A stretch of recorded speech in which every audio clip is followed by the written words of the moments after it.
Well, get your chopstick skills ready because on this week's edition of Foodie Friday, you're going to need them. That's for sure, Rob. And we're heading to Fuji Ramen House here in Salisbury. It's a relatively new spot owned by a man who's been serving up Asian fusion delicacies across Delmarva for years.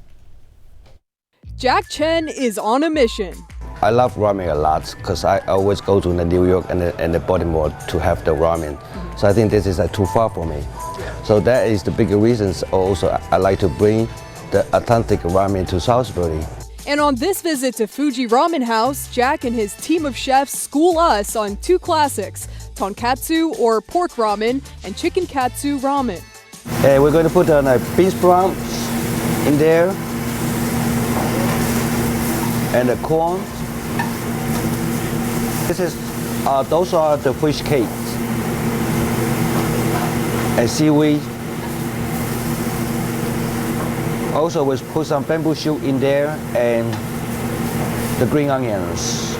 Super soft bao buns are also stuffed with slow braised pork chashu, a refreshing slice of cucumber, and some mixed greens, original bun sauce, and spicy mayo, tying it all together. One of my favorite things about bao buns in general is just how soft and cloud-like they are, and these are no exception to that. The pork that's in these bao buns has like a really nice subtle smoky flavor to it. It's also got a lot of umami in it, which is to be expected. Kind of need that extra little crunch snap sensation. Now let's go to foodie photog Mike for a check on his chopsticks handling chops. I may have reached the upper limits of my chopstick skills. Yep.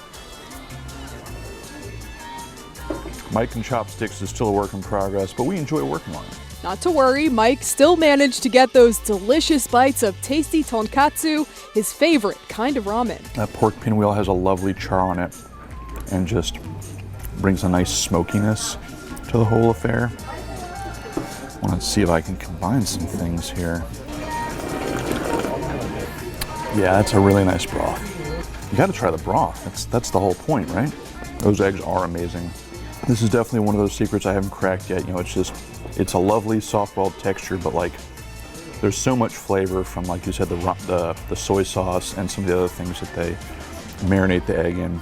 I decided to chow down on the chicken katsu ramen, but had to marvel at the masterpiece first. So I think one of the really fun things about, authentic ramen like this is that it's, because there's so many ingredients in here, it's just kind of like visually fun to look at before you even dive into it. The chicken is really tender.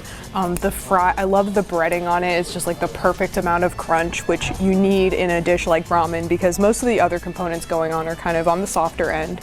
It's really impressive that they've managed to kind of develop these flavors out of just a humble piece of fried chicken, but I suspect a lot of that has to do with the broth. It really is kind of like a choose your own adventure situation because, depending on what you manage to get onto your chopsticks, you're going to have a different combination of flavors and textures.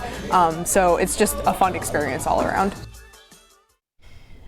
And again, that was Fuji Ramen House here in Salisbury, and I absolutely love the decor in there. I gotta say, Jack really puts a big focus on making sure that you're in like a cool atmosphere while you're eating that delicious food. Yeah, it looks completely different than I think it was Red Door that was at that location before. So very, very fun. I like how you said ramen is an adventure because it really is. You know, you can put all kinds of different stuff in there and just have fun with it. And it is fun at Fuji Ramen House. And if you go, be sure to tell them that you saw them on Foodie Friday. And if you have any suggestions for Hannah or Mike, send it to us at newsroom@47abc.com.